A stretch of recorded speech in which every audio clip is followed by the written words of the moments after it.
It's not just me. I think it's everything. Worked great yesterday, worked great this morning. Buckets now. Is that the official term? Buckets. May I ask the audience to be seated for the panel to begin?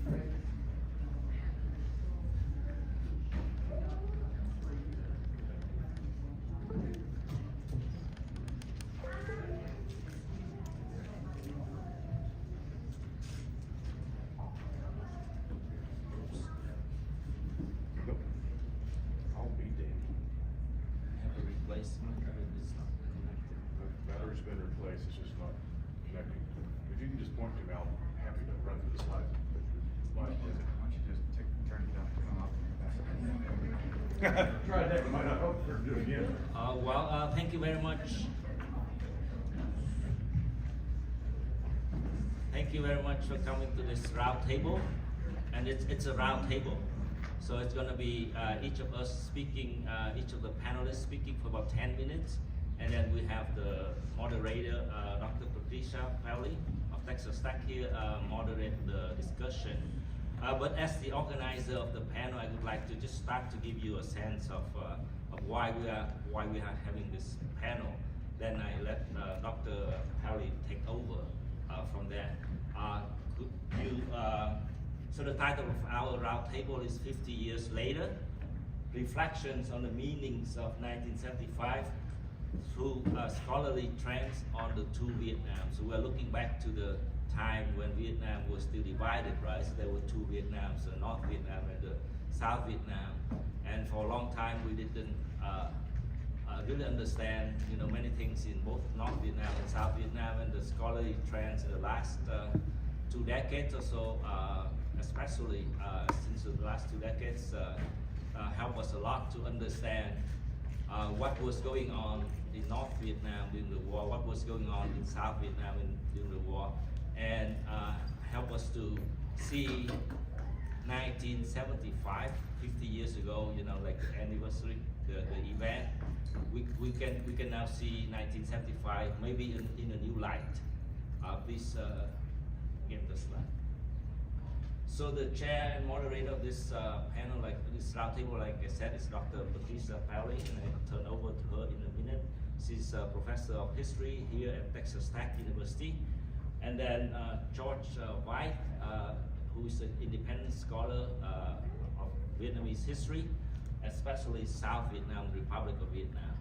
And then Professor Tuấn Hoàng is a professor at Pepperdine University.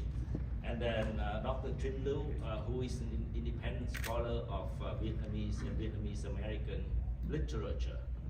And finally, I'm a political science professor at the University of Oregon. Next, please.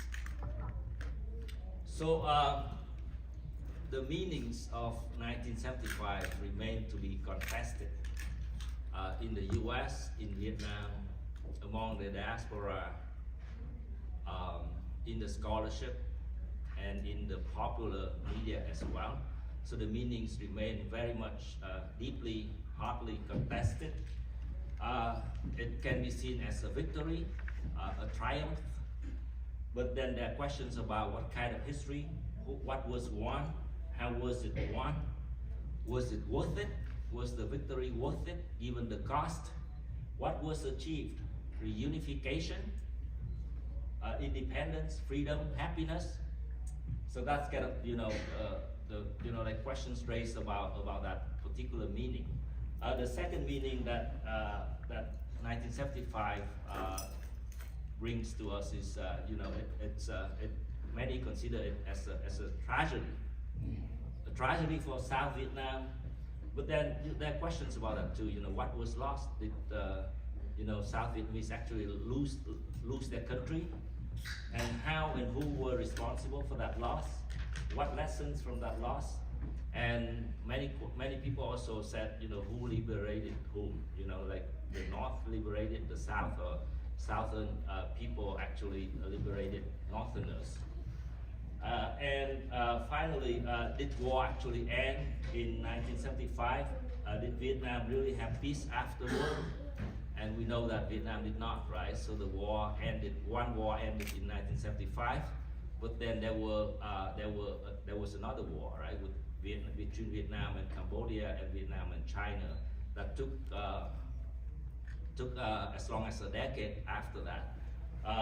And the Vietnamese continued to suffer for many more years. So, did 1975 matter at all? And in what way it mattered, right? Because if Vietnamese continue to suffer after the war, then how important is the event for history?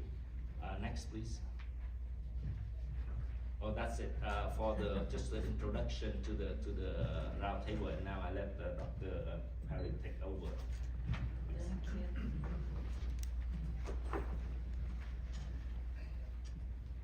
It's a pleasure to see all of you here this afternoon. I myself have not worked extensively on Vietnam War scholarship, so I'm grateful to hear all of your luminous comments on this topic. And in particular, I look forward to hearing the comments of our panelists today. So I think what we're planning to do is each panelist take about 10 minutes. Then I will make some summary comments, some consolidating comments, and then from my perspective, the most important part is hearing your questions, hearing your comments. So I hope that we all have a vigorous discussion in the aftermath of the papers. Okay, so let me find where we are.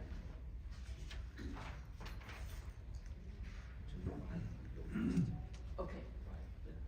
Okay, so first of all, I'm going to turn the tables over to Jay Veit. Thank you very much. The theme of the panel is trying to look at scholarly trends, but there's a couple of points within that. So if you look at scholarly trends, you basically have to look at the war in several phases. There's the French Indochina War, the American War, and then the post-war. And then within those two areas, you've got studies that focus on North Vietnam, studies that focus on South Vietnam. So I just want to begin my remarks by commenting that as I work on my new book, which is a history of how the North Vietnamese won the war, I think that we can no longer look at the first Indochina War and the second Indochina War in isolation. What happened in the first Indochina War in terms of North Vietnam and their policies and how they saw the war and how they fought the war are very much used in the second Indochina War. And so scholars that try to differentiate the two, I think, are making a huge mistake. And I want to make that point as emphatically as I can, because you see logistics, you see battlefield tactics, you see how they build their networks in the South that start in the first Indochina War, which even actually predate that and predate that into the wars against Thailand and Cambodia in the 1800s. You see how the Vietnamese repurpose those same exact things for the American War. And particularly you see it in terms of logistics and how they fund the war in the South and building their networks, especially all the way deep down into the Mekong Delta. So that's my first point I want to make. The second point that I make about North Vietnam is that what we have is still incomplete body of literature, although people in this room are helping to and Dr. Wu also has helped overcome that, is we still have a very hard time seeing behind the old bamboo curtain how policy was made in North Vietnam, decisions that were made, particularly in terms of military strategy, although the communists have published a lot of that. So I think those doors are slowly opening, but we still have a great deal of work to do in terms of seeing how their decision making. And a lot of that has to do with not so much a lack of archives, but just a lack of American scholars who speak Vietnamese, which I'm not one of them, ability to take a look at the memoirs and their published materials to understand exactly what they were thinking. And it's spread across multiple volumes. And so you'll see in my book the citations to a history of the General Staff, a history of the Resistance Wars, the Cosman Chronicles, which is a primary source, General Staff Chronology, which I'm using heavily, and a whole host of memoirs to sort of piece together their decision-making over time. So then turning to South Vietnam, you basically have two periods of time. You have the First Republic and the Second Republic. And I would suggest that we need to study the Second Republic much more, because the First Republic, in my personal opinion, has been done to death. You see, what is there, 8 biographies of Diem, and there's nothing on Thieu. I was the first sort of book on Thieu in the Second Republic in Drawing Swords, and there's still a lot of ground to cover in terms of Thieu and his policies. Unfortunately, Archives 2, and Cody can certainly disagree with me on this, doesn't have a great deal of material on what Thieu was thinking. You see sort of his hand notes and on documents and stuff. But my PhD dissertation was on democracy studies, and this is an area that I think deserves a great deal more study, and that how the South Vietnamese people, the political parties, and other people saw democracy. What does democracy mean in a Vietnamese context? Not in the American context, not in the British, not in the French, but what does it mean to be a country at war trying to build democracy? And that to me is just an absolutely fascinating question, and really goes to the heart of how South Vietnam was trying to do two things at the same time: build the nation and fight the war, all right? And those two things are often almost diametrically opposed and always tugging at each other. Because obviously the communists used the open society of a democratic society as much to its advantage as it possibly could. So you see this constant tug of war between trying to have an open society, trying to have a democracy, and yet not give the communists sort of an open door into undermining them. So, and then lastly, we had the post-war studies, which we just touched on in the last panel. And I was having a conversation with somebody outside about, looking at sort of like post-war resistance in the South, which there was some, it wasn't very effective, but there was some. And efforts to sort of, you had this society that had spent the last 20 years undergoing various attempts at building capitalism, at building democracy, at creating what Thieu called a sort of a mercantile society from the bottom up, not from the top down. And suddenly you're trying to change all that by trying to impose this command economy and this highly structured, disciplined party apparatus on top of it. And how that failed and how that succeeded and how that went about is, to me, a fascinating subject that I personally have not delved too deeply into, but I think would be a great area of study for future scholars. So I'll just summarize very quickly. I don't think we can look, I absolutely believe we cannot look at the first Indochina War and the second Indochina War in isolation anymore in terms of communists. That there's been a great deal of effort looking at the First Republic, but not enough on the Second Republic.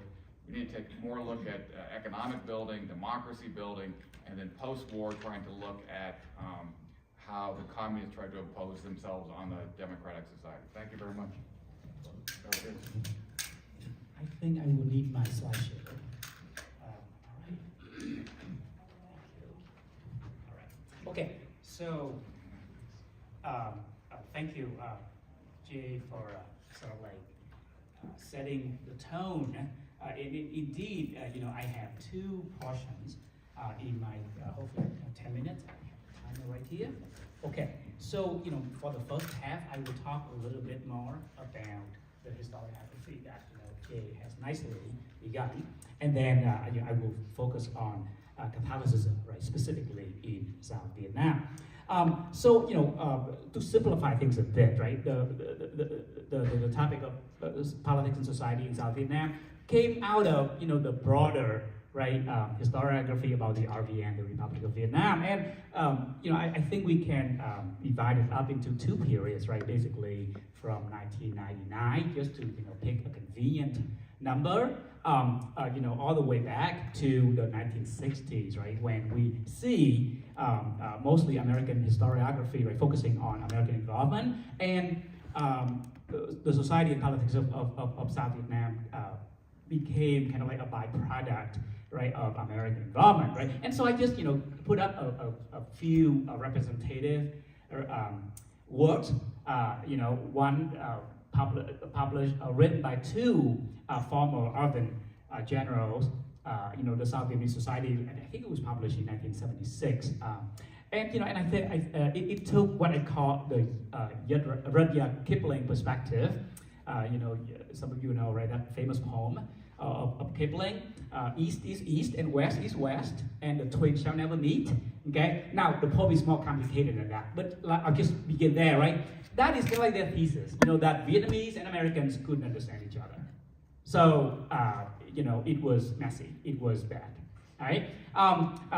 Nonetheless, though, I think being South Vietnamese themselves, they were more sympathetic, obviously, right, to the situation in the South Vietnamese society and politics, okay? More aggressive against the RVN, would be an example, Gabriel Coco, right, his probably best known work, Anatomy of a War, right, in which, the Vietnamese were pretty passive dependent on American luggage. So in a sense, it continues this wartime historiography, right, about depicting the RVN, right, to be utterly dependent on American provisions and such, right?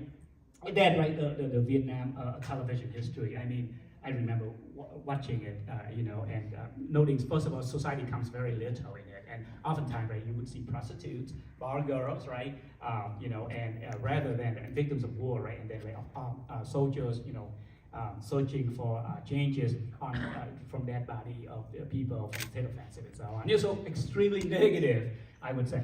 Okay, now, good thing is that it has begun to change in the last quarter century, which is, I think, a very nice development. I mean, I just had three representative works here, including one, by our own Jay Weiss here.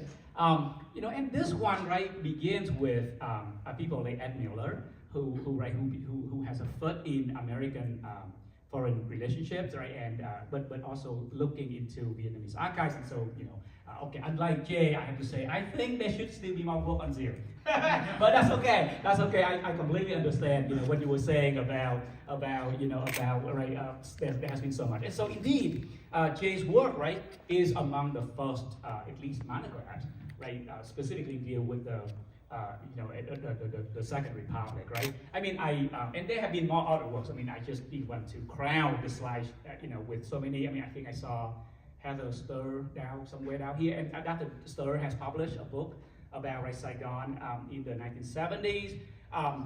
Another work is Olga Draw, right? She published a book about education in North and South Vietnam. It is actually a truly comparative work, and I know that there are many scholars, Simon Toner in England published a terrific, piece of work about Thieu and and the economic situation. Sean Fear also in England, is hopefully his monograph will come out before too long about it. So we are in a good place, in regard, right? Now, one more slide about this one, and that is, I would call that there is a kind of like a 2.5 wave, less on high politics, even though one can never leave high politics when one, look into the RVN. But it's, there is more of a focus on society here, and I think virtually everybody on this panel has contributed to one of these two volumes, that Trần Lưu and Tường Vu and Nguyen Tran, have edited in the last couple of years. But I do want to give a special place to Vân Nguyễn Marshall, about her recent monograph, right? It's actually a fairly short one. You can even read it in one sitting. But I think it is very foundational, and I think, it sort of hopefully set the tone, right, for further research regarding civil society. Okay, so very speedy, very quick. Okay, so now I'm going to turn into one aspect of that civil society, right? The Catholic Church and the Catholics in the RVN. I do have a few things to talk about North Vietnam, but I think for the sake of time, I'll leave it maybe for the Q&A. So let me, focus more on this one. And so, I would say the starting point is, once again, Charles Keith, right, at Michigan State University has published a terrific book, the best, sort of like a standard bearer, so to speak, if you want to study Catholicism Vietnam now, and it is up right to the 1950s. Okay, and so I would say I think based on the basis of Keith's book, we should look into how the Catholics in the Republic of Vietnam took a momentum of this post-colonial moment, and sort of like they took it and they ran with it. And so we saw an era of expansion.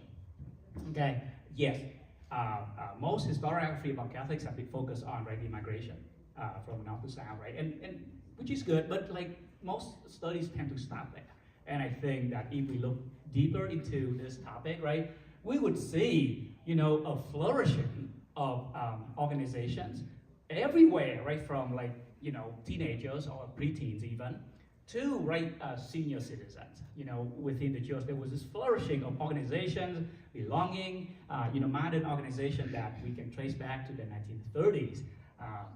And so and I sort of like for fun I just threw in a small photo on the other side, right? And that is actually, believe it or not, North Carolina of just a few years ago, a couple of years ago, right? And it's amazing for me to begin to make a connection right between what is going on in the diaspora today and what took place in the 1930s, the 1940s in Vietnam, but especially, and I want to emphasize that, especially the 1960s and the 1970s, right? Because that was when civil society for the Catholics were really, really flourishing. And then by the first of all, the Vatican established the National Vietnamese Church in 1960. Okay, and so the Vietnamese were no longer a missionary territory; they became a national church, and that was just affirming something that has already happened up to that point. Yeah, and so from that point on, right, the bishops, like 95% of them were Vietnamese. Priests, maybe a little less because there was still a lot of missionary priests in South Vietnam, but the number, was rising.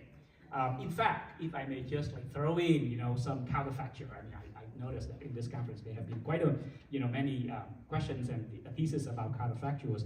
My counterfactual is this: if there was not the fall of Saigon, I think that today the Republic of Vietnam, if it still existed, would have been sending Catholic missionaries to Africa, to South America, to the U.S.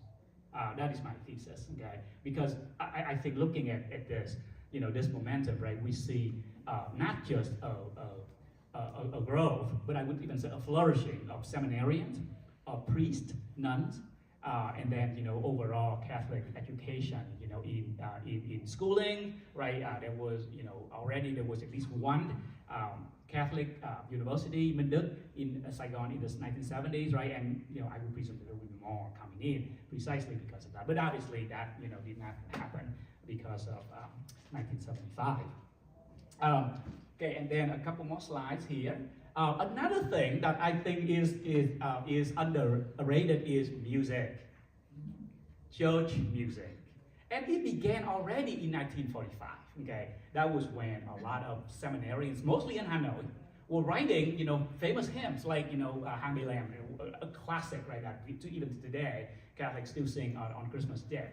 And the Republic of Vietnam saw, right, this flourishing of hymnal music, many of which are still sung to this day. I did notice, I'll talk more about that, but essentially I would say that, this is a very underrated aspect about, about society, right? Because it is, we often focus on writers, and rightly so, but we also need to think about, not just popular music, a panel yesterday was discussing, but even like church music, and even, I don't know enough about Protestants and Buddhists, but I would suspect that, there was some development on that respect as well. And then there was Vatican II, okay, and hey, here, I'll tell you what, I'll finish with this slide, okay, so 30 seconds. Just an example of, of this momentum, right? So this is a brand new parish in Saigon, created in 1968. Right, and I love. I guess you look at the the photos, right, you can see lay involvement heavily, right? Sure, they often put a priest or sometimes a nun, you know, in on front of a photo, right? Because after all, they were the spiritual leaders and so on, right? But you can see, right, like a flourishing of an organization I was talking about. Up there, right, Eucharistic Youth up there. Down here, I think it looks like a Young Women Association. I'm not sure which one, but you can tell that they belong to one because of the uniforms that they are wearing. And then, you know, and then on the other side, right, you see girls receiving First Communion, and then procession and various things. Okay, so just a quick illustration of what was going on at the time. Thank you.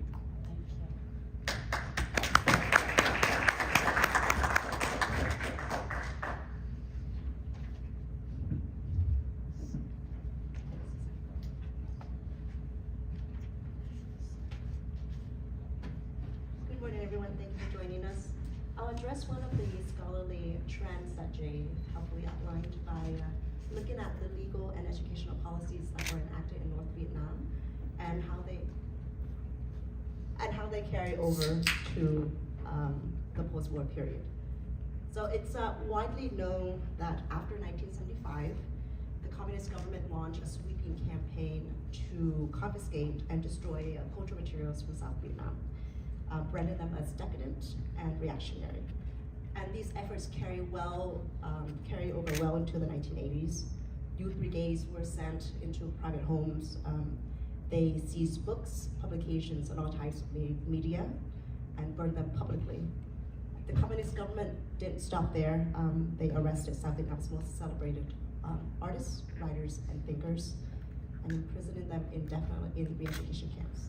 So the picture you see here, it's, in this picture you see a youth-led parade in front of the Notre Dame Cathedral with participants carrying banners denouncing reactionary South Vietnamese culture and promoting socialist values. So what exactly explains this communist hostility towards South Vietnamese culture? So to partly answer that question, I'll discuss two key concepts that the communist government mobilized to call for the erasure of South Vietnamese cultural life. The first, socialist economic crime, refers to economic crimes or offenses committed against the socialist state.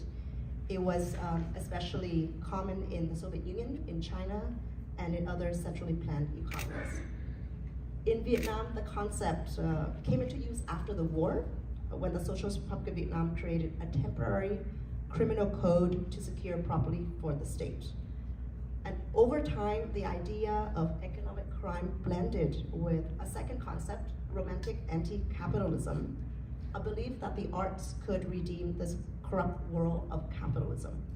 So these two discourses merge and fuel such a distaste for cultural impurity that by 1978, simply possessing South Vietnamese cultural artifacts was treated as an economic offense comparable to treason. So to clarify this connection between socialist economic crime, romantic anti-capitalism, and the suppression of South Vietnamese culture, I'll do two things. First, I'll provide just some historical context to explain how socialist economic crime and romantic anti-capitalism was developed in North Vietnam. And then in the second half, I'll analyze a key scene from Bao Ninh Sa of War, in which a soldier loots Tân Sơn Nhất International Airport to examine how Vietnamese fiction portrays the destruction of South Vietnamese culture.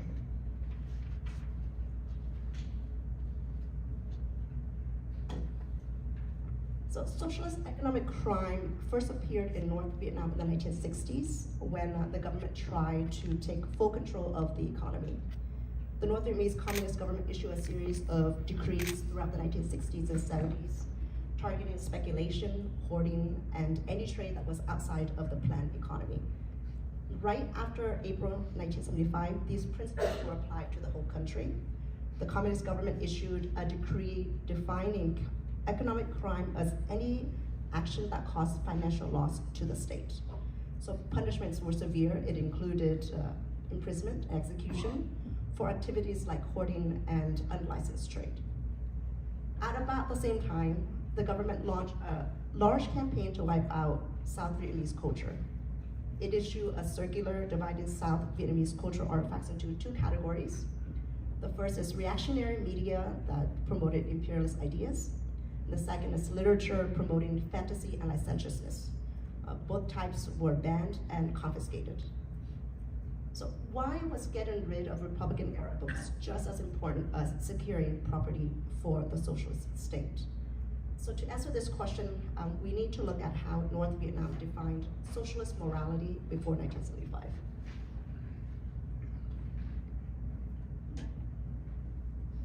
North Vietnam's legal and cultural policies were heavily shaped by Soviet-style communist morality. In the 1960s, North Vietnamese intellectuals praised the Soviet Union's moral code of the builders of communism as the highest and most just form of morality. And one influential theorist was Đào Tung, the author of Youth and Communist Morality. He believed that by teaching communist morality, every Vietnamese citizen would be transformed to love work and country and to sacrifice himself for the collective. And for this theorist, communist morality meant, above all, a commitment to world revolution. He argued that a true Vietnamese revolutionary must combine nationalism with proletarian internationalism, fighting for Vietnam's liberation just as fiercely as for the freedom of other colonized nations. And Đào Tung saw the destruction of Western culture as essential to saving the Vietnamese character and soul.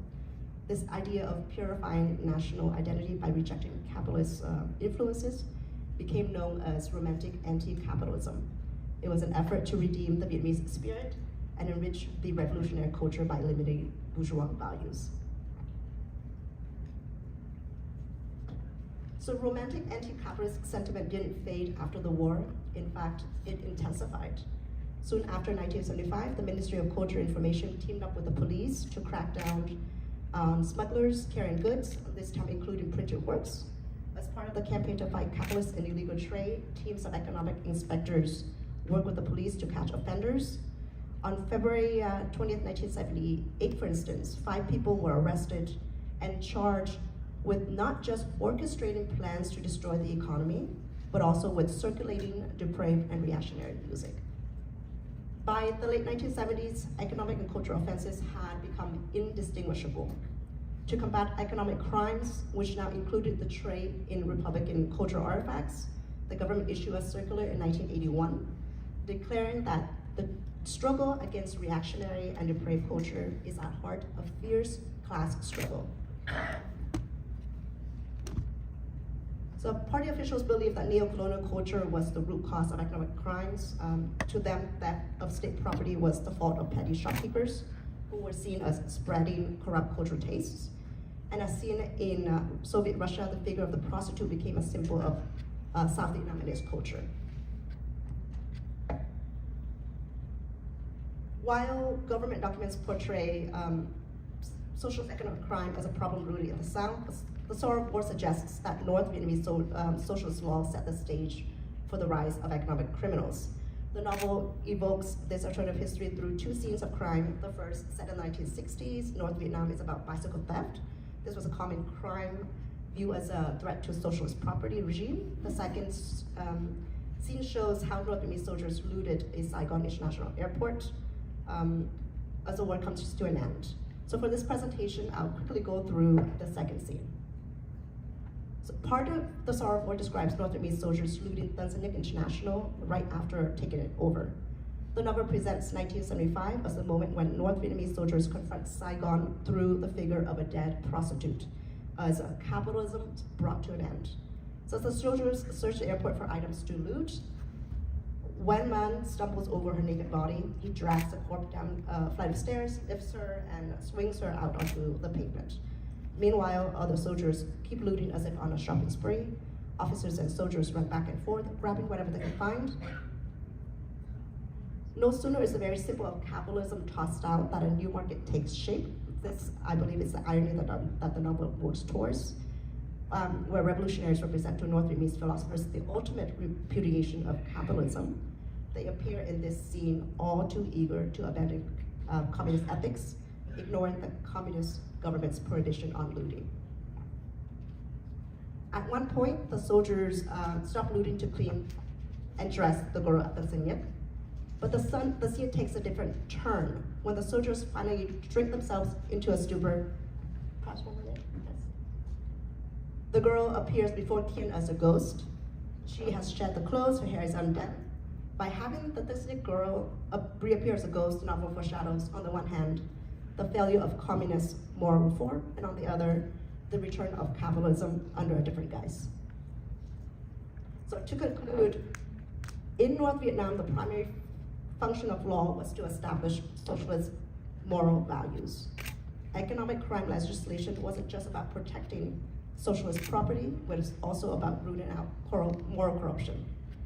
After 1975, these laws were enforced on a much larger scale and used to enforce ideological purity. Socialist property, law, and morality were interlocked in this way. The government repeatedly tried to stop the trade in Republican-era cultural artifacts, fearing that the bourgeois values could corrupt revolutionaries. So although the party state once pushed for total revolution, it eventually realized that market economics was its only way forward. So in this context, post-1975 is a story about the struggle of political men and women to get on top of their world and the economic forces that bested them. Thank you.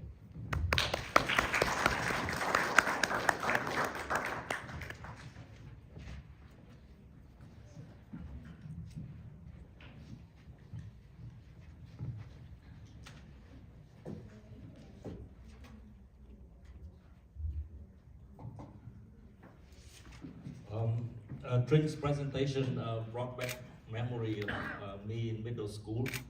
Like one day, maybe 1979, 1980, I walked to the back of the office, school office, and there was no one there. But then there was a stack of books, piled up, and I was curious. I pulled out one, and it was Một Ngày Trong Đời, Ivan Denisovich, Solzhenitsyn's book, A Day in the Life of Ivan Denisovich. It was a thin book, and I brought back to my desk and hid it under my desk. And then I was trying to read it during class, and then I was caught by the teacher, who saw me trying to do something suspicious. And then he walked down and then asked me, like, what you doing? What book are you reading? And I showed him the book and said, "You're not supposed to read this." And he took it away from me. I think I just, I barely had time to really read anything. But that was some memory I had of that time. But we have made a lot of progress in the study of North Vietnam, and these are the books that published in the early to mid 2000s. Dr. Pallis, one of the pioneering authors who studied North Vietnam and taught us a lot about the Cultural Revolution in North Vietnam, beginning in the late 1940s, and then how they tried to reinterpret national history. And then there was the author, Dak Phong, economic historian of Vietnam, who published very thick volumes on the history of Vietnamese economy. And then Kurt Vliet is a political scientist who studied collectivization in North Vietnam and how it was a failure, but then the leaders keep trying, never wanted to give up. Then in the last decade or so, we've seen more books coming out, including my book. So we have looked at various process of how the North Vietnamese Communist State was established. In 1945, 1946, the book by David Marr. Pierre Asselin looks at the process in which they decided to launch the war in South Vietnam. My book looks at the entire history of the Vietnamese Communist movement from the 1920s all the way to the 2010. showing their deep commitment to Marxism-Leninism in the form of Stalinism and Maoism. Olga Ross, someone mentioned her book compares Vietnam, South Vietnam and North Vietnam, and showing how North Vietnam was able to control the mindset of their youth, of its youth, turning them into fighters for the cause of the party, turning them into loyal fighters for the party.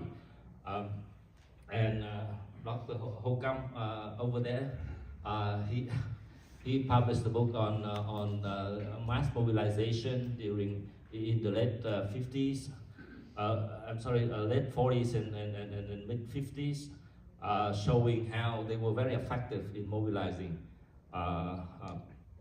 manpower and rural resources, taxes, and so on, to help them fight the war with the French. Christophe Gaucha's book set a new standard for the scholarship by looking at how war communism transformed the North Vietnamese communist state from a relatively ineffective state into a very effective state, and the key was Maoism, right? So they implemented a lot of communist tactics together with tactics of statecraft, and also relying on Chinese support to build a very effective state that helped them to win the war with the French. And Dr. Alex Ivor over there, his book, his manuscript, I hope to be published soon on the land reform and the communist use of violence during the land reform to establish their dominance in the countryside. So basically, I have 5 minutes left. The essential findings are 5. First, Vietnamese communist leaders were ambitious radicals. So that's what the American-centric scholars failed to understand. They're really ambitious radicals. They had radical visions, and they were ambitious. They were true believers in Marxism-Leninism, and they were also politically astute state builders, right? So they built a state that lasted a long time. And their regime state was built by effective mobilization of people and resources, and also by violence and extreme brutalities, if necessary. The communist state maintained systematic, institutionalized, which the political scientists call it totalitarian control over and manipulation of people. This is also very important. The fortunes of their revolution rose and fell with foreign support. So they were also dependent from external support, just like South Vietnam. But then it's a kind of different kind of relationship. It's not similar to South Vietnam. So the fortunes of their revolution were tied to the fortune of the global communist radical movement. And when it rose globally, it also rose in North Vietnam. When it fell globally, it also fell in North Vietnam. And so the support came not only in terms of physical support, resources, material resources, but also ideological support and other kind of support. And 1975 was the peak of the revolution, which fully revealed their ambitions to lead world revolution. So summary, there are a few questions that I'm just wrapping up here. So why did Hanoi win? Basically what I can summarize and kind of in a very simplistic way. Besides the mistakes by their rivals, it was a combination of ideology. By that I mean deep commitment to the Marxism-Leninism that made them that helped them to get support from the Soviet bloc and China for a long time. So combination of ideology, combination with organization that control the livelihood, like the cooperatives that control the livelihood of the people, the state-owned enterprises, and also control the mindset of their people, right? And then finally, violence is the third factor. The next question is, why did Vietnamese communists fail in their revolution? Like I said, that the fortunes of the revolution rose and fell with the global communist revolution. So when the Soviet Union collapsed, that's when the end.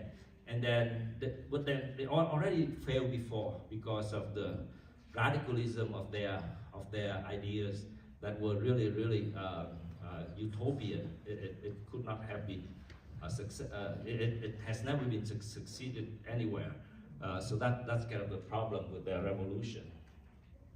But then why has the communist regime lasted for so long?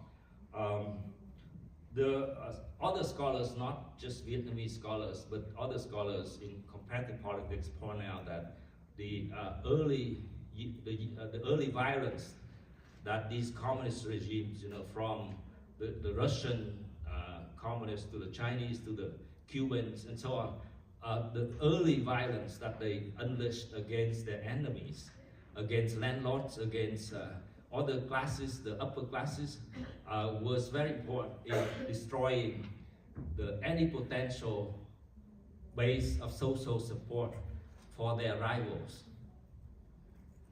Right? So by eliminating not just a few hundred opponents, but then thousands and thousands of landlords who were prominent people in the countryside, they actually, secure their control of the countryside for decades, right?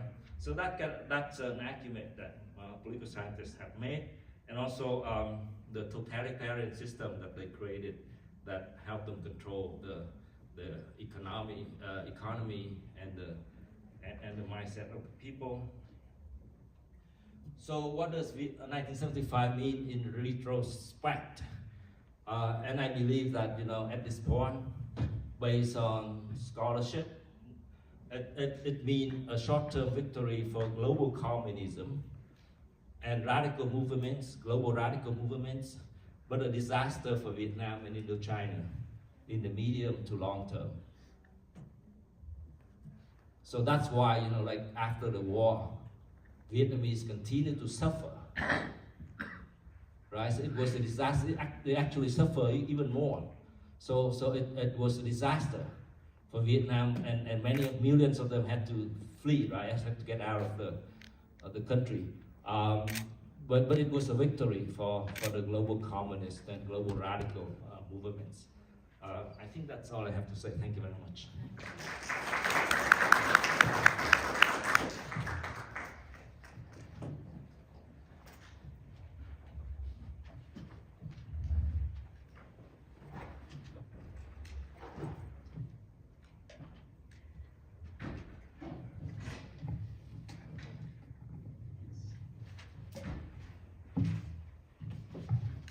So let me thank our four panelists for their extraordinary comments. Thank all of you very much. I'm going, as I try to gather my thoughts here, I think I'll begin with the paper by Professor Thuong. And in a way, it links to all the other papers as well. The question of violence repeatedly arises, right? And we speak particularly about the violence of the DRV, of Northern Vietnamese political elites, the military, etc. And obviously that's an important, it's a crucial consideration, right? The violence of Northern Vietnamese, and I'll use the word that Professor Thuong used, unleashed on other Vietnamese people. And that's a truth, that's a reality that no one can deny.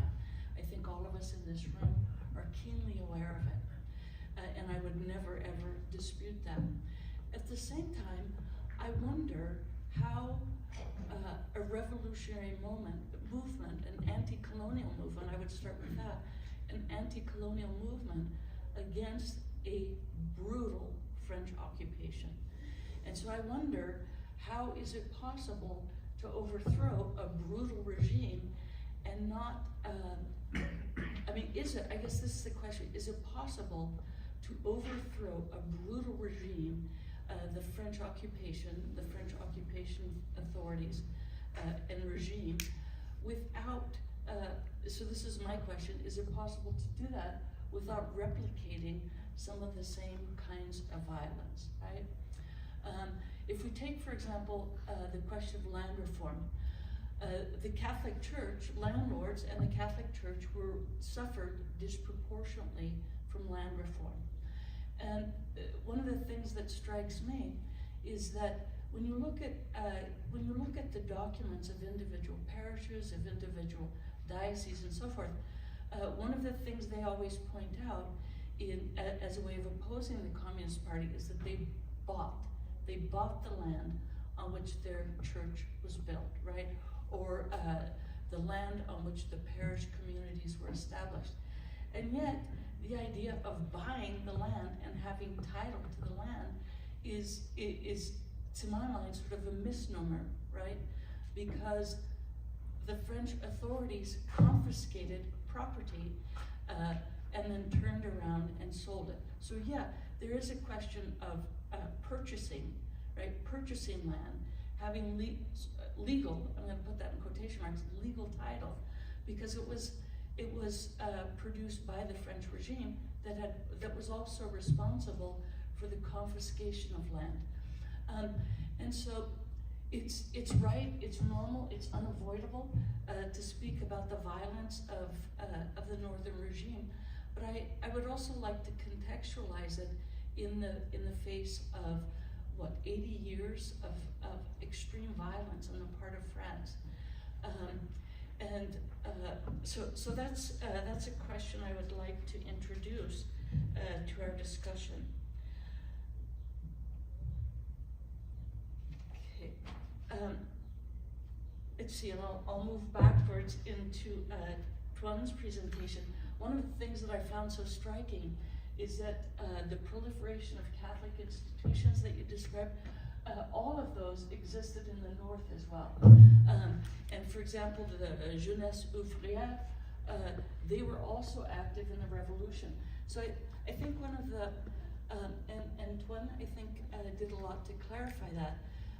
There isn't, as far as I can see, a clear rupture between Catholicism in the north and Catholicism in the south, even though obviously in the north, the party tried to, it succeeded in many cases, co-opting Catholics in Catholic communities. But also, in many cases, Catholics were already involved in the revolutionary movement. And I think that's an impression or a reality that I try to keep in mind in my own research. It's not that Catholics fled uniformly to the south, although obviously a majority of them did.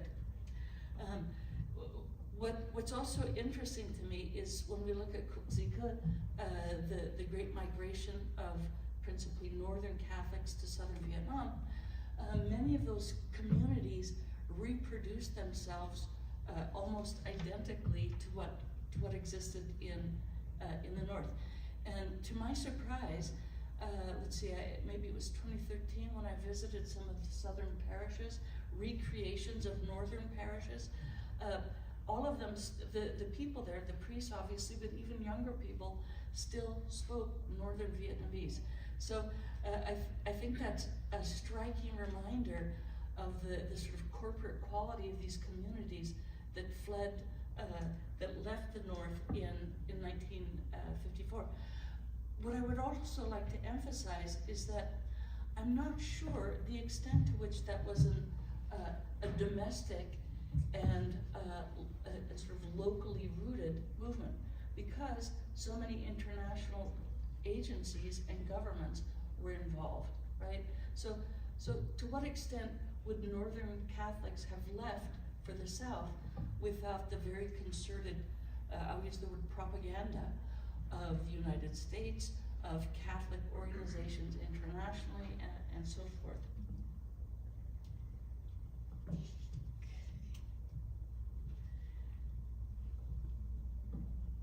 Ching's paper, I think, is so important, right? Because in the discussion of wars, maybe there's a tendency, an unwarranted tendency to speak almost exclusively of military and political conditions, military and political factors. And Ching's paper, I think, takes us well beyond that by looking specifically at the culture, right? At the culture of the Southern Vietnamese regime, but also the culture that the DRV tried to impose on the South. And those images are brutal, right? Those are violent, brutal images that to a degree reflect events that had already occurred in northern Vietnam as well. The sort of violent repression of culture, of movements of people who opposed the northern regime. And last, let me say a few words about Jay's paper. I think the question he poses is essential, right? What does democracy mean? When we speak about democracy, whose democracy is it, right? Whose people? If we go back to the Greek origins, right? Power of the people, demos meaning people. So which people, right? Which people? Because it seems in all regimes, not only in revolutionary regimes, democracy seems particularly aimed and expressive of certain people and diminishes the involvement, the responsibility, the interests of other groups. So I look forward to hearing comments from all of you, questions for our brilliant panelists. Thank you very much.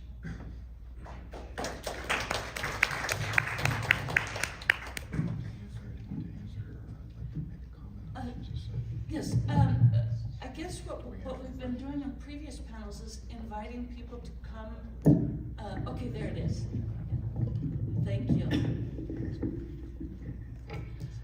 Thank you for your presentation. I had a question for Dr. Liu. I'm a novelist and I'm writing a book that actually focuses entirely on what you presented.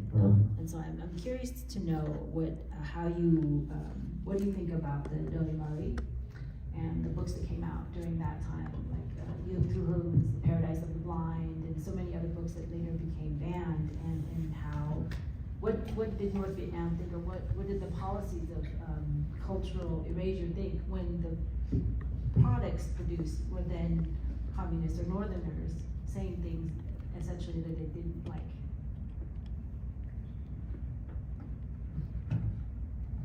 Thank you, Zara, for a brilliant question. I'm of two minds about renovation literature.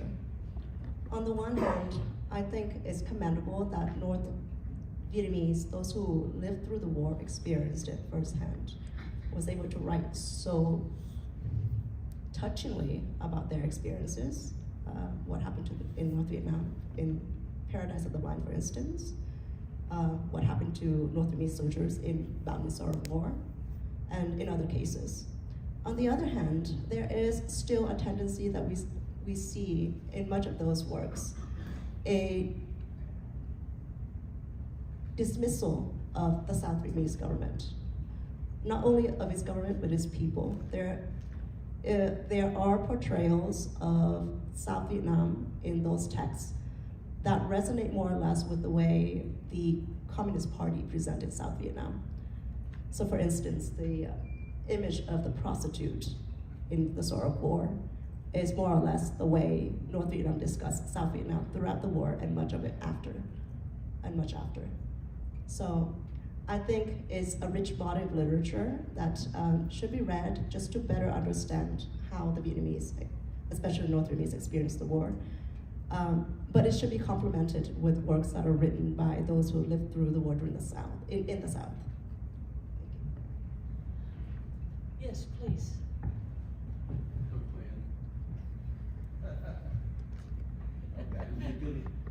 A reunion.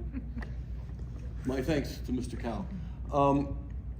Just sort of first a comment and then a question to the panel. My comment is that I think this conversation here is now taking place in Hanoi at a very high level and it's very important. Given the fact that about 4 months ago, the new Secretary General To Lâm made a cryptic reference to Vietnam entering a new era. Kinh nguyện mới. So this is brought forth, and I'm not sure that the public is aware of this, but for the last several months, there has been an effusion of sort of samizdat programs, comments, what the future of Vietnam might be. And my sense is that this has involved intellectuals inside the party, outside the party, most of them writing under pen names. Civil society is involved, other people are involved, people overseas, and no one has been brought before the police. There's been no statement from the party or the government that this intellectual movement must stop. And I would like to bring everybody's attention to, particularly this group, I don't know what you would call it in English, a statement, an essay by To Lâm of last week on April 4, which is entitled Entering the Global System. And in there are two things I would like to suggest to the group, the scholars, which are worth noticing. One, in 4,000 words, there is no mention of Marxist-Leninism. And there is no mention of socialism, xã hội chủ nghĩa. Secondly, there seems to be what has to be an intentional effort to create a new discourse. So for example, if expressions like Vương Minh, enlightenment, the larger scheme of things for a new Vietnam is Hội nhập, entering into a global system. So it may be that the topic of this panel and the work of all of you has great importance for Vietnam today. My question to the group, but before, Patricia, maybe I could say where my question comes from. It's my feeling that Marxist-Leninism from the beginning is completely inconsistent with Vietnamese values and Vietnamese cultures, which gave the Communist Party a certain problem, right? The particular thing that brought it to mind was your focus on property. Because as my understanding is, the property that we have is a heavenly gift. It comes to us as phúc đức. If we have a lot of phúc đức, we get wealth. If we have poor phúc đức, bad things happen. And then I think we should remember that the line from Nguyễn Trãi instruction book for women, Giáo huấn cả, that phúc đức tại mẫu, your phúc đức comes from your mother. So my question to the panel is, should we have a conceptual framework of the Vietnamization of Marxist-Leninism? Thank you. Okay, I'll start quickly. Focusing on the conflicts. Okay, then I'll pass the mic on. Let me begin by tying, Dr. Young's comments and question to what, our commentator said earlier about the Catholics. Okay, first of all, I was focusing on the divided period. So this is kind of like responding to Patricia's comment earlier. Yes, it's true that actually before 1954, northern Vietnam actually was flourishing, even more in terms of church ecclesial expansion and so on. Yeah, in fact, most of the biggest organizations actually were in Hanoi, Buju, and other, right? But obviously that drastically changed, right, with the migration to the south. Most dioceses in the north lost at least a third, but usually a half of the lay population, and even more percentage-wise, even more priests left from the south. So that's definitely that I think explains partially for why, right? In the RVN there was such a flourishing in a way that we didn't see before 1954. Okay, now on the land reform, actually, I'm co-editing a book about the history of Vietnamese Christianity for Brill. It has been accepted, and actually one of the chapters is focusing on Catholics Catholics and Protestants in North Vietnam during the war, and land reform, as Dr. Young commented upon earlier, was massive. I would even say that it's even worse than what we thought, because this historian in Hanoi, he was able to, he had access to the archives in a way that many Western-based, scholars don't. And he was able to locate, a lot of reports, and it showed not just like all kinds of tension and pressure from the part of the government on the Catholic Church, which was already drastically diminished because of the number, but also no seminarians were allowed to be ordained priest. So so the number of priests were very static, right? And then educational programs, right? Schools were closed, Catholic schools were closed or converted into governmental property, and so on. So in a sense, that already alluded, I think, to some of the problems, right? That Dr. Yang mentioned earlier, right, about property and who's right, And then I think that issue magnified even more when it comes to land, like actual land, some of which belong, right, to the church, farmland I'm talking about. Yes, I agree that I think even though land reform, right, has been studied a lot, but I think there should be, I think, more focus on, right, in this case, church properties, because I think it has long-standing consequences, right, even into the 2010s, right, in which way we saw land dispute among some Catholic villages and the government. Can you hear me? Is this thing on? No. Anyways, let me address Dr. Young's points as quickly as possible. So I've met To Lam twice, and I hear what you're saying, Steve. I don't buy it, and I hope you're right. And I'll tell you this, and I'll give you the reason why, and you can tell me if you think wrong. But I met To Lam twice. He grew up in public security ranks. His father was a public security official during the war down in Tay Ninh province. Another whole story. I would be far more willing to accept what you just said if A, he didn't arrest Huy Duc, if they didn't crack down on any Facebook posting, and if there wasn't other crackdowns on public expressions. The second point is that the comment, and I spent a lot, another point is, I spent a lot of time the last month and a half with Ambassador Zung, the SRB ambassador to the United States. He's a great guy, by the way. But he has emphasized to me on more than one occasion, the Vietnamese party, right now, their number one goal is tech transfer from the US to Vietnam, along with a bunch of other stuff. And the Communist Party has a long and very good history of masquerading the hand of the party in doing things. So I can easily see them withdrawing the whole part of the party to make the Americans more comfortable about tech transfer and education opportunities like that. So I'm not trying to be overly cynical, but I'm overly cynical, all right? And I think with good reason, all right? Very quickly, I'd like to address Dr. Pelly's points about political violence. So the main differentiator between a communist system and a democratic system is the use of violence to achieve a political end. The communists believe that political violence is necessary to overthrow the old regime, whereas a democratic side is looking at convincing him through rhetoric and stuff like that. And so Mao is a guy who said a revolution is not a dinner party. So they then justify the use of political violence because they would say the capitalist class are using violence to oppress us, right? So that was their justification for it. But there's a differentiation between fighting the French and using violence in a military setting to fight against an oppressor, right? Versus using violence in a class and struggle against your own people.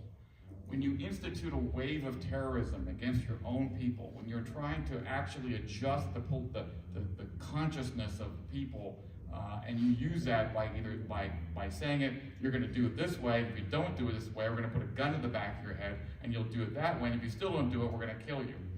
That is a very different use of violence. That is a use of political violence against your own people to achieve a different vision of reality.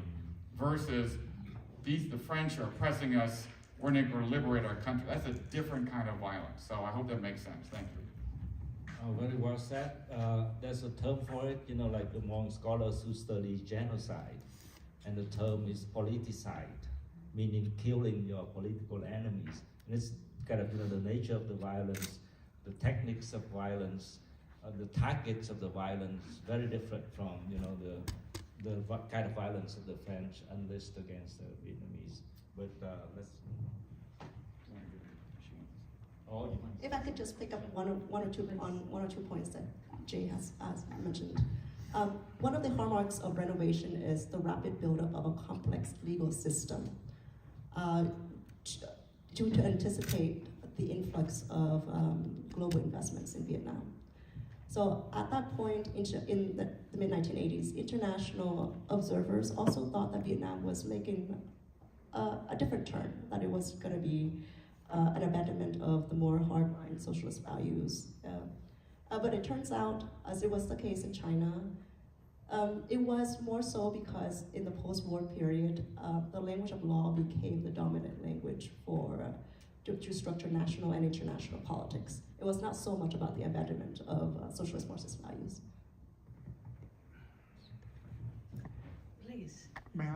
Yeah, Yes, so please. my question actually was conceived before you said what you just said, Jay, but following on that, and really for Tương and for Tuấn, so all the talk about violence and the accompanying effects of that, how do you interpret what happened just 5 years ago when several battalions, or at least several companies, maybe a battalion of mixed political military forces were sent to a Catholic village near Hanoi to assassinate an 84-year-old former government official who was the leader of the village and perceived by the government as kind of the brain behind that village's claim for just compensation to some land. That's not land being taken over by a military airport. This is not a war.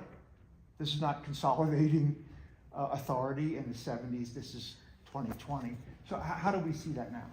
I gotta refer this to the thing because this is more contemporary. Yeah. Or you may say that it's a capitalist violence. It's yeah. I mean, it's the violence used to seize the land, right, from the farmers of that village.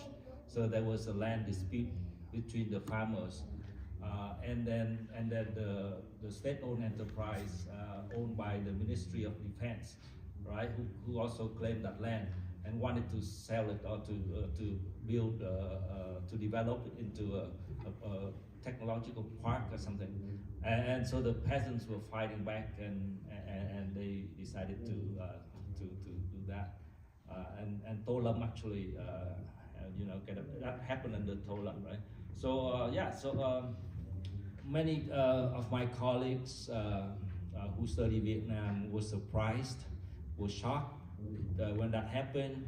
But I grew up in the South, in Saigon. After 75, I've seen Nhà thờ Vinh Sơn, Vinh Sơn Church, and many other cases which were attacked in the same way. And there was another Catholic Dòng Tên, right? Tu Viện Dòng Tên. So I've seen that happen, and they just kind of claim that the farmers or the church were harboring weapons and trying to overthrow the regime and so on to crack down on that. But that's pretty much it. Yeah. Please, sir. Thank you. Good afternoon. Good morning. My name is Hai Cao.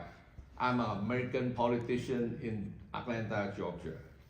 And I would like to have comments about the conclusion in the summary of Dr. Tương Vũ. Why did the communists win? Well, with all due respect, sir, they did not win. So that's very important for us, the people from the South, and for us, the Generation 1X. They did not win. The US gave it to them. It's so many evidence that I studied since 1975. The Paris Accord, that's one evidence. the blockade of Haiphong port, and to the point that the communist leader, the communist Vietnam leader at the time were about to surrender. Jay can attest to that. So they did not win. So item number 2 that I want to make a contribution is land reform, and you kept talking, Dr. Pellet, about the French and how good they are communist. President Diem, during his first year, he started with, what they call cải cách tiền tệ. He bought his program, he bought all of the land, he limited all of the owners to 100 acres. That's it. And he bought the land and he redistributed it to the people who work on the rice farm. And that continued on under President Thieu, con người cài có rượu. So yes, the South is focused on that to help improve the economy. Plus, the hamlet under the President Diem were tremendous successful. And one thing I want to say, just really quick, is that we need to kind of like send a message to the young people in Vietnam that it's time to rise up to help the Vietnam against Chinese. Chinese communists, they're about to die economically. So this is the most important thing for the young people to rise up. Just remember, the Pope tell the Polish, don't be afraid, stand up. Thank you. Thank you. All right, I'm sorry, I want to make a comment in connection with Jessica just say. Please be quick, please be quick. Just briefly, Yeah. just a few sentences. Yeah. Where to know who won, what not. Look at the trend of the people, where they going. Are they moving north? Are they moving south? Are they moving back to the country to live?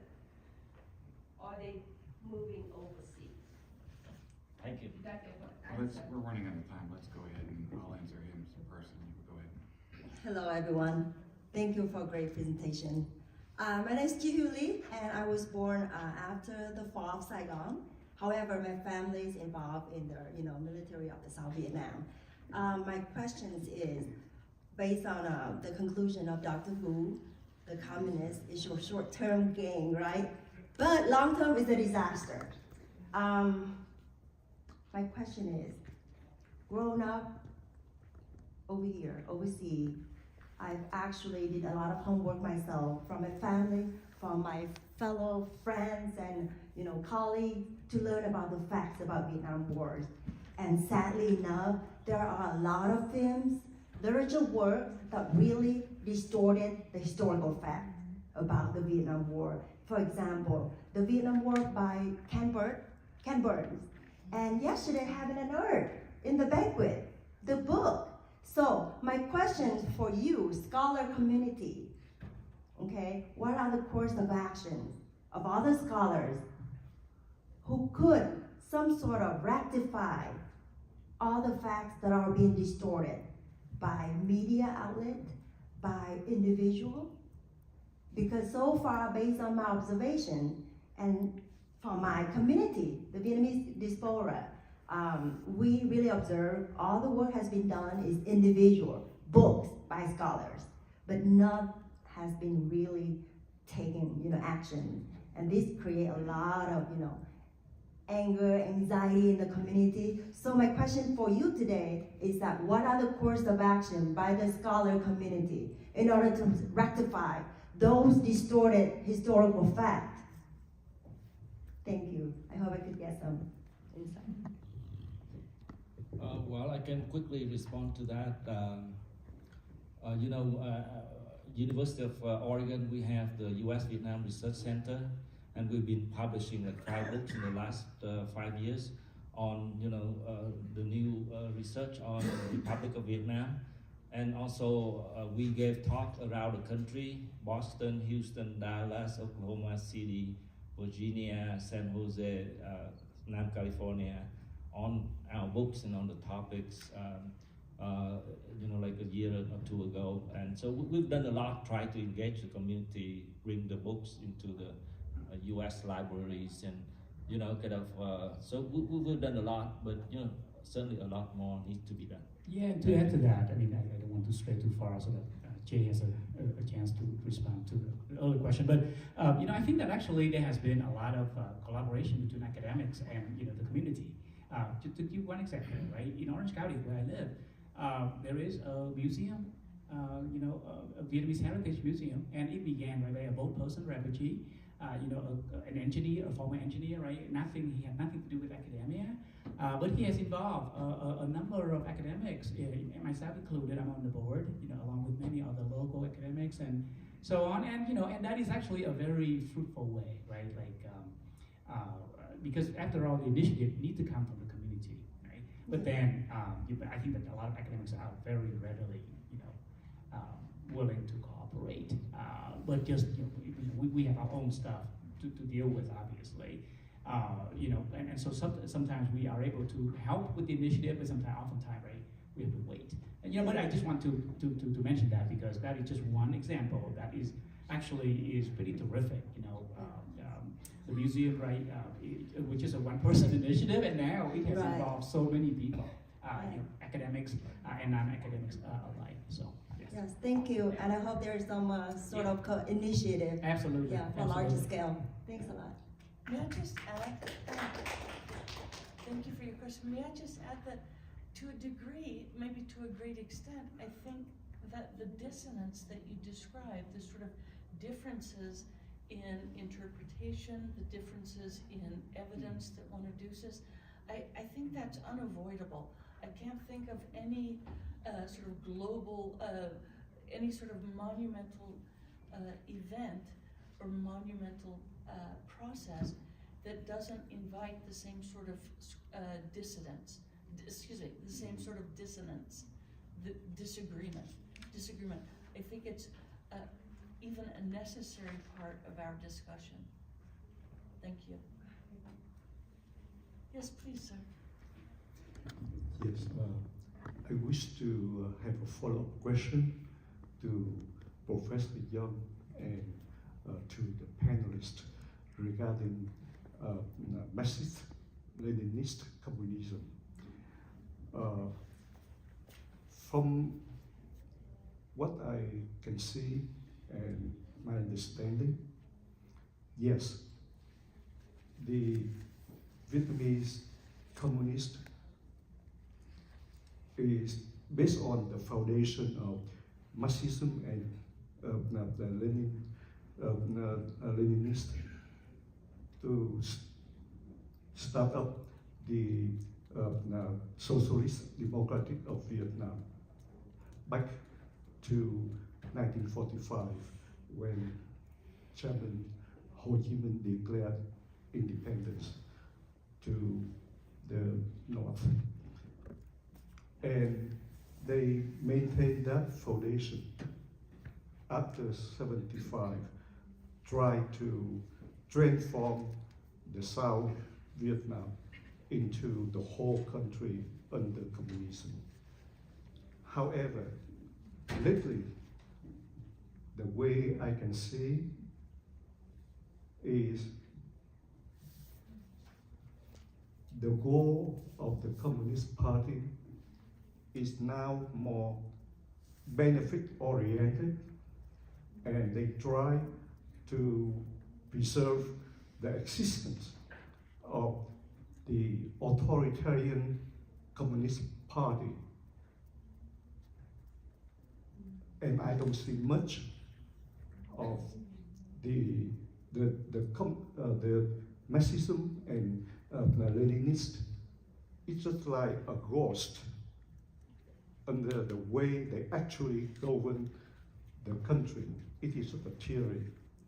So my question here is, given that To Lâm, as Professor Young mentioned, did not mention about Marxism or Lenin theory, what if they declare that they will not use Marxism-Leninism, but what makes different to the country if they still maintain the totalitarian communist. The same way, and particularly recently, Tolam is expand the police system, making it a police state. So how can we see the vision of the independence, freedom, and happiness? Those are the three words that they base on when they start the revolutionary. Thank you. Well, in the interest of time, let me just, take on the question quickly. There are 15 members of the Politburo of the Communist Party right now, right? There are seven members of the Politburo developed their career in the Ministry of Public Security. So scholars have been talking a lot about the securitization of the Vietnamese political system, and you can say that it's becoming even a worse policy state than it has always been. But yeah, let's move on. Thank you. Please, let's hear your question. Thank you. First, I have a comment about Mr. Dr. Huan about Catholics in Vietnam. I remember seeing the photo of Bishop Nguyễn Văn Bình came out and do the labor work. And my family has a father, Father Bùi Minh Sơn. He died some years ago. He's really supportive of Bishop Nguyễn Văn Bình. But when he came back to the north and meeting, the old village, the church right there, the father there refused to receive him because he said that he support the communists. So that father is really very strongly anti-communist. Even he's still living in the old village in Nam Định. Number two, about maybe the church develop and send more Vietnamese priests going overseas. I know two friends. One was ordained last year in Denver. He formed Diocese of Buổi Chú. And one was a Salesian priest ordained 2 years ago, working in Sierra Leone, in Africa. Okay, that's okay. But here's my question about Vietnam-Vatican relation. Now we have a permanent representative of Vatican in Hanoi, but he's still staying in a hotel. And we remember that the old embassy was taken, and then it was some years ago there was a demonstration, and Hanoi turned it into a park or something. I met Monsignor Cao Minh Dung 2 years ago in Vatican. He told me that the Vatican embassy cannot be placed or built on any land owned by the Catholics. So my question is, will U.S. and Vietnam and Vatican improve further in terms of relation of the two countries, and so we have more freedom of religion in Vietnam? Yeah, again, it is a fairly contemporary topic that we have to pay attention to. My guess is that I do know that Pope Francis, he has, from what Catholic commentators, on the global stage has pointed out, is that his policy towards China and then Vietnam, definitely mark a turn of a sort, but it's also extremely gradual. So there is a sense that the Vatican treads very carefully on these things, not to damage any agreements, and so far, mainly because it has taken so long, for those agreements to come. So I don't know how to answer your question, Anfu, about the land issue itself, but it did not surprise me at all, that the representative is still staying in a hotel, and there is no foreseeable possibility of constructing a proper office. My guess is that it will take a while, precisely because of this long-standing tension between the Vatican and the Vietnamese government. I think it may be time. Oh, okay, let's have one more question. Ok, Okay, so I heard that next year this symposium will be in Vietnam, maybe it's Hanoi or Saigon. I wonder, any of you will travel to Vietnam to attend the symposium? Will they allow you to be there? Are you free to choose the topic you present, or am I allowed to ask a question like this? Or you are free to mention Tolam, or you get out of room and security stop you and you in trouble? That's the $35,000 question. That's the question for the organizers. Yeah. So you are the one that who can ask the organizer better than me because you are the panelist. You are here almost every year. We're not sure whether we have time yet, you know, like we don't even know, you know, so how can we know? Yeah. But I have to say though, since Dan and Kai, you know, my bet is that no matter where the next conference is, he will be there, right? He has been to everyone. Let me thank all of our panelists and thanks to everyone in the audience.